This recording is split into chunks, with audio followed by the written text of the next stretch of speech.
Salam Bapak Ibu semua yang terkasih. Hari ini hari Rabu tanggal 25 Februari 2026. Kami sangat senang sekali kita masih dapat berjumpa kembali. Renungan kita hari ini berjudul Prajurit Kristus yang Setia. Firman Tuhan kami ambil dari kitab 2 Timotius pasal yang kedua, ayat yang ketiga sampai dengan ayat yang keempat. Demikian bunyi firman Tuhan. Ikutlah menderita sebagai seorang prajurit yang baik dari Kristus Yesus.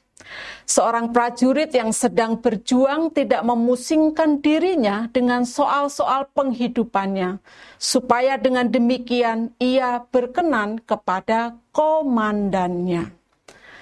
Soichi Yokoi adalah seorang tentara Jepang dari tentara kekaisaran yang direkrut pada tahun 1941 dan dikirim ke Guam pada tahun 1944.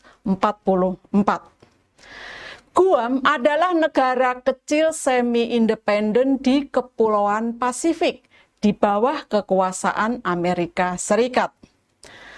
Waktu itu Amerika Serikat sedang memulai invasinya ke Guam dalam Perang Dunia yang Kedua.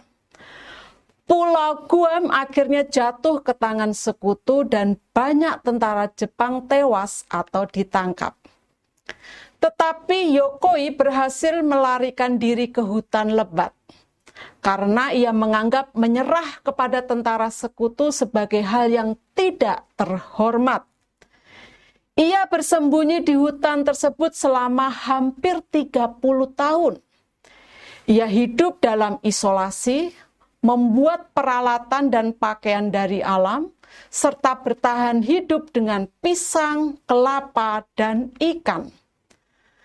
Tetapi pada tanggal 24 Januari 1972, Yokoi berhasil ditangkap.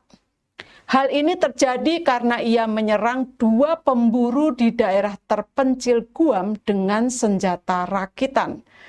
Yokoi pun ditahan. Ia terlihat kurus. Namun tak lama kemudian ia dibebaskan. Ketika akhirnya ia kembali ke negaranya, yaitu Jepang, ia disambut sebagai seseorang yang istimewa sekaligus simbol nasionalisme.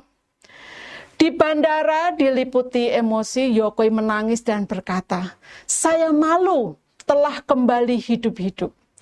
Kata-katanya mencerminkan prinsip kekaisaran Jepang bahwa gugur dalam pertempuran lebih terhormat daripada bertahan hidup dalam kekalahan.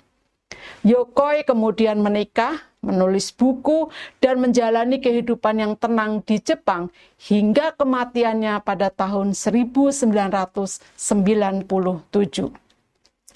Patriotisme prajurit Jepang ini mengingatkan kita pada dua pahlawan Raja Daud, yakni Eleazar anak Dodo dan Sama anak Hage. Eleazar tetap berjuang melawan musuh orang Filistin di saat orang-orang Israel telah melarikan diri. Ia membunuh begitu banyak orang Filistin sampai tangannya lesu dan tinggal melekat pada pedangnya. Setelah ia berhasil mengalahkan musuh, orang-orang Israel pun datang untuk mengambil jarahan. Demikian juga halnya dengan Sama. Ia berhasil mempertahankan sebidang ladang kacang merah dari serangan orang Filistin. Saat itu orang-orang Israel telah lari meninggalkannya. Tetapi dia berdiri sendirian di tengah ladang kacang merah tersebut dan berhasil memukul mundur tentara Filistin. Tertulis dalam 2 Samuel 23 ayat yang ke-9 sampai dengan ayat yang ke-12. Eleazar dan Sama adalah para prajurit sejati Israel.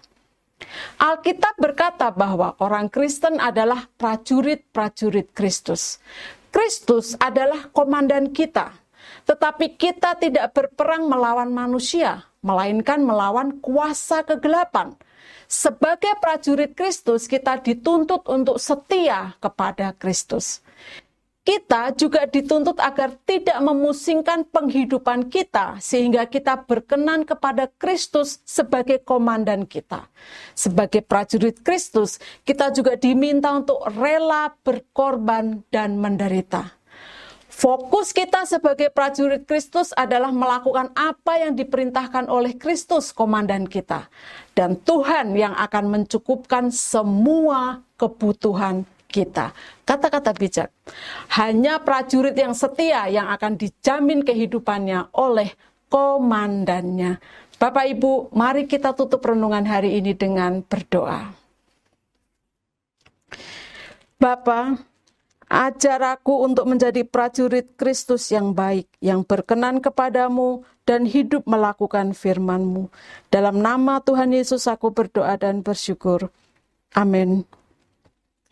Puji Tuhan, kami mengucapkan selamat menjadi prajurit Kristus.